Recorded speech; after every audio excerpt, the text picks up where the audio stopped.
sejahtera, haleluya. Kembali oleh anugerah Tuhan kita memperoleh kesempatan belajar firman Tuhan. Saya berterima kasih kepada Bapak Gembala dan Ibu Rohani atas kepercayaan menyampaikan serangkaian PA, beberapa pelajaran dari surat Efesus. Minggu yang lalu kita belajar soal peperangan rohani, di mana saya menekankan bahwa peperangan yang dimaksud adalah peperangan cara berpikir, peperangan wawasan. Karena kuasa kegelapan, iblis mau kita tetap tinggal dalam pola pikir yang lama, sehingga cara hidup kita juga cara hidup yang lama yang berdosa, dan kita harus memerangi itu dengan perlengkapan senjata Allah. Lanjutannya adalah kenapa iblis mau kita tetap tinggal dalam pola pikir yang lama. PA yang kedua ini judulnya hidup lama adalah hidup yang mati. Hidup lama adalah hidup yang mati. Efesus pasal 2 ayat 1. Iblis mau, dunia mau kita tetap tinggal di dalam hidup yang lama. Hidup yang mati itu. Ayat 1 Efesus pasal 2. Saya bacakan, saya baru beli Alkitab terjemahan baru terkini edisi 2023. Mungkin banyak jemaat yang belum tahu bahwa Lembaga Alkitab Indonesia baru merilis Alkitab terjemahan baru edisi kedua. Dan di sini sudah ada beberapa perbedaan. Saya sementara mempelajari perbedaan-perbedaan itu, memang diklaim bahwa ini lebih mudah dibaca, lalu coba lebih disesuaikan bahasanya dengan teks Ibrani untuk perjanjian lama dan teks Yunani. Saya masih sementara mempelajarinya, tapi ini sudah diterima dan diakui oleh KWI dan Protestan juga sudah. Dan memang saya temukan bahkan di Efesus 2 ayat 1-2 sudah ada beberapa perbedaan. Kita baca ayat 1. Efesus pasal 2 ayat 1. Disinilah iblis mau kita tinggal. Saya baca bagi kita semua. Kamu dahulu sudah mati karena pelanggaran dan dosa-dosamu. Ini hidup lama. Memang terlihat hidup, karena ayat 2 bilang kamu hidup di dalamnya. Terlihat hidup. Berjalan, bernapas, bicara, beraktivitas, ya selayaknya orang hidup. Tapi di hadapan Allah, Paulus mengatakan hidup yang lama itu mati. Dia menggunakan kata mati, menggunakan bahasa Yunani nekros. Nekros itu belum menjadi benda. Nekrosis itu benda, mayat. Tapi nekros itu adalah sesuatu yang bahkan bernafas saja tidak. Di sini saya simpulkan bahwa mati yang dimaksud di sini adalah ketidakberdayaan. Orang di kehidupan yang lama, di cara pandang yang lama, di kehidupan berdosa dan melanggar hukum-hukum Allah, tidak berdaya. Bagaikan orang yang sudah kehilangan nafas, nekros. Minimal dari Alkitab kita temukan ada 3 jenis ketidakberdayaan. Dan ini harus kita pahami bersama-sama supaya kita tidak jatuh ke dalamnya.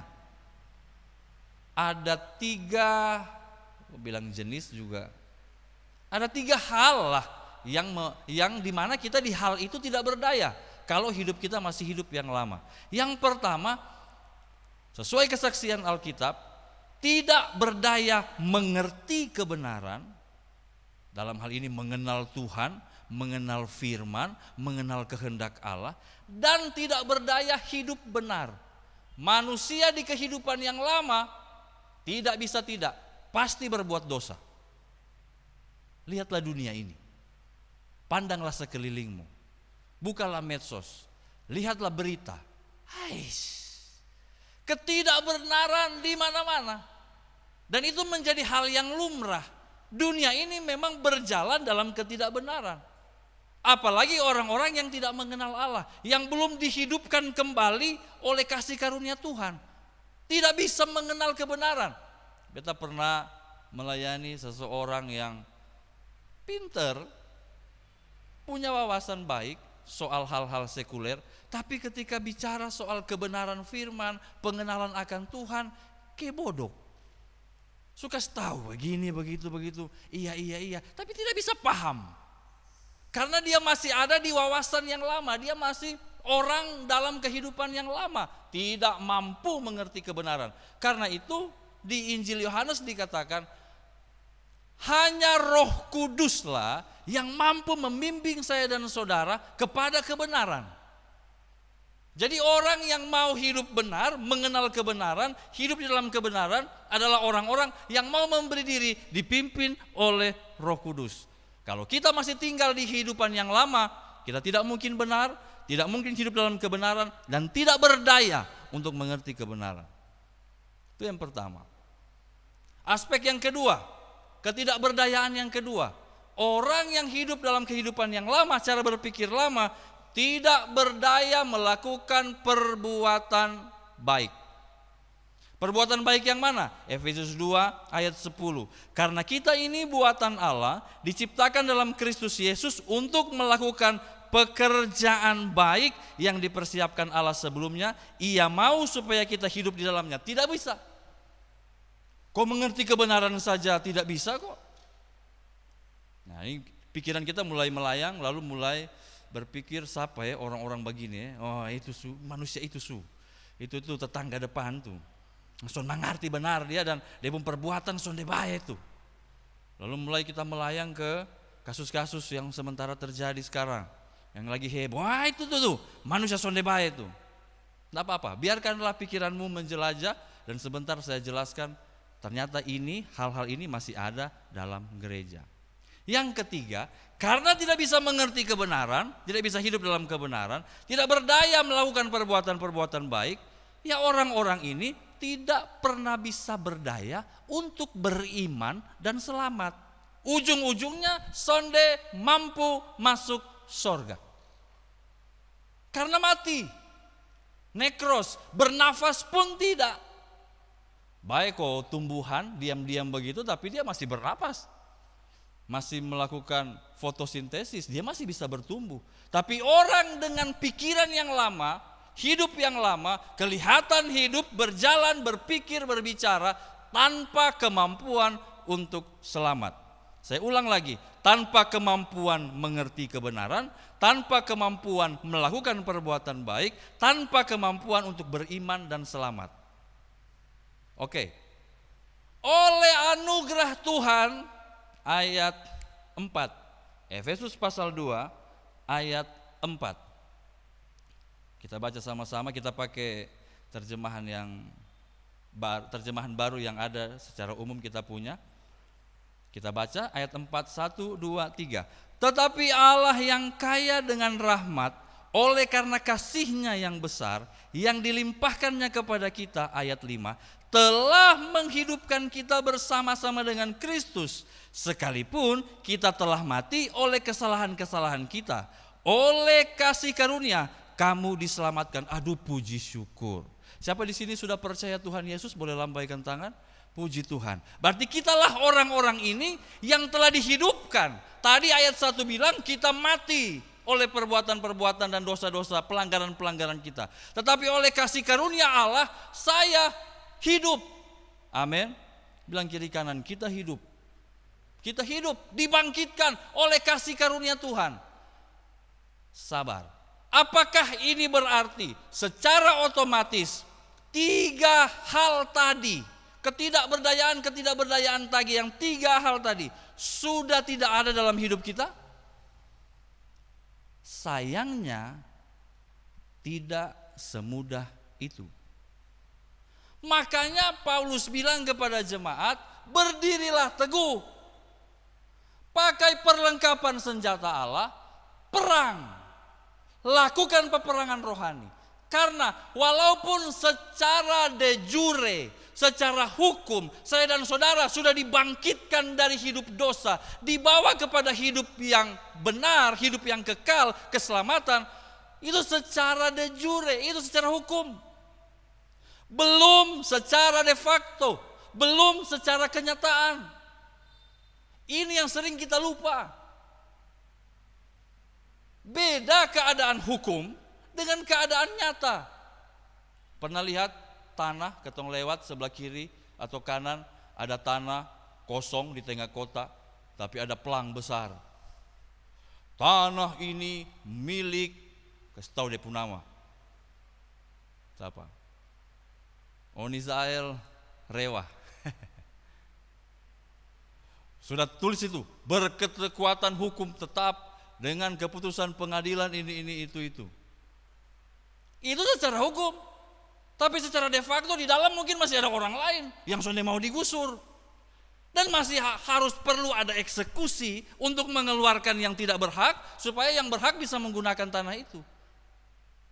Saya dan saudara secara hukum sudah ditebus Tuhan. Tetapi secara de facto, daging ini masih ada. Dan kita masih harus perang. Dan iblis tahu itu sehingga dia tipu kita. Dia permainkan manusia. Di satu sisi dia buat kita sibuk dengan segala macam.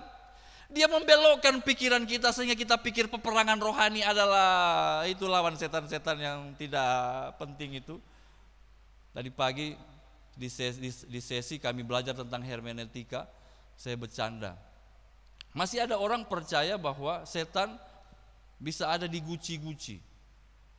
Jadi kalau ada orang bertobat, guci-gucinya dihancurkan. Yang saya tahu ada guci-guci yang harganya puluhan bahkan ratusan juta. Pernah saya menjadi saksi, guci bagus, demi di dalam nama Yesus dihancurkan. Saya yang jual kek, baru itu uang bangun gereja kok apa? Karena mereka masih percaya bahwa di dalam situ ada setan. Saya kalau jadi Lucifer, bosnya setan, baru ada beta pu anak buah tinggal di guci, kayaknya bemarah deh. Lu bodoh tinggal di situ. Pi goda manusia sana berdosa. Bikin apa kau tinggal di guci bodoh situ? Hanya diam-diam di situ. Kita ditipu setan, dipikir bahwa itulah karya-karya iblis. Dan tanpa sadar, kita yang secara de jure, secara hukum sudah diselamatkan, tetapi secara de facto masih tinggal dalam ketidakberdayaan ini. Bapak Ibu, ini peperangan kita. Ini perjuangan kita. Haleluya. Haleluya. Dan iblis dengan gencar mempromosikan bahwa hal-hal yang tidak benar itu biasa dan boleh digunakan dan boleh diikuti. Hari-hari ini kita, sejak berapa hari yang lalu kita dibom oleh berita. Bukan oleh roket Hamas tapi oleh berita. Sampai-sampai kemenangan Arsenal tertutupi beritanya. Arsenal barusan menang loh saudara, lawan Manchester City lah. Tapi tidak ada yang ingat. Bahkan calon presiden orang lupa dalam beberapa hari ini tahu siapa mau jadi presiden. Semua terarah kepada dua kasus. Israel lawan Palestina, lawan Hamas, dan kasus Jessica. Semua itu sah. Tapi di sini sebenarnya kita sementara melihat ketidakberdayaan orang untuk mengerti kebenaran. Dan itu ada di gereja, ada di kalangan orang-orang percaya. Gak bisa ngerti kebenaran, tidak berdaya melakukan perbuatan baik. Ada satu, beta ini kasih contoh dari kalangan pendeta saja, jangan dari kalangan jemaat supaya jemaat sudah tersinggung. Ada satu pendeta, dia bikin status begini di Facebook ini. Dia bikin status begini. Kalau orang Israel tidak, kalau orang, ini parafrase ya, frase aslinya saya lupa. Kalau bangsa Israel tetap taat, bangsa Israel akan kalah kalau tidak percaya kepada Tuhan. Sama seperti pengalaman-pengalaman di perjanjian lama. Jadi kalau di perjanjian lama mereka percaya kepada Tuhan, mereka menang. Kalau mereka kurang percaya, mereka kalah. Nah begitu juga sekarang katanya. Kalau percaya kepada Tuhan, mereka menang. Beta baca itu beta emosi. Yang terjadi sekarang ini pembantaian. Teroris bantai, Israel bantai, baku bunuh. Astaga. Kita pakai ayat Alkitab, diperkosa untuk ditaruh bahwa itu. Kalau Israel percaya kepada Tuhan. Wih, beta bilang ini namanya ketidakmampuan mengerti kebenaran. Ada di gereja. Tak usah urus-urus, kau tuh ada di Kupang saja, tapi urus orang di Palestina sana. Saudara tahu, yang menjengkelkan dari Hamas Israel ini adalah dampaknya. Di medsos orang mulai berkelahi. Satu komen, apalah dia bilang, ya maju Israel. Baru satu komen, lu bela-bela Israel, lu orang mana? Manggarai kok. Ini orang Kupang baku komen, awas lu beta lihat lu di jalan. Ya Tuhan Yesus, tidak bisa ngerti kebenaran kah? Keren. Semua pukul-pukul orang di Manggarai. Padahal kasus ada di sana. Ini politik di tingkat atas sana. Saya tidak mau bahas terlalu banyak. Tapi di dalam gereja, di dalam kita ini,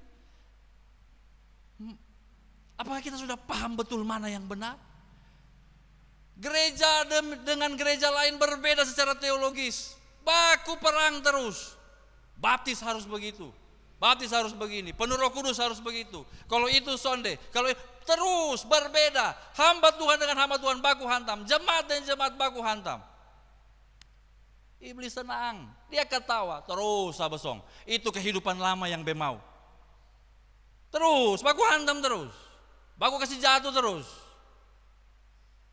Itu yang beta mau, iblis bilang.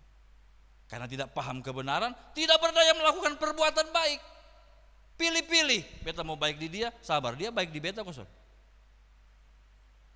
Beta mau baik di itu orang, apa balasannya? Beta dapat apa dari situ? Iblis tambah ketawa, terus. Besong secara hukum sudah selamat, sudah ditebus, tapi secara kenyataan jauh dari Tuhan. Kiranya ini menjadi perenungan kita.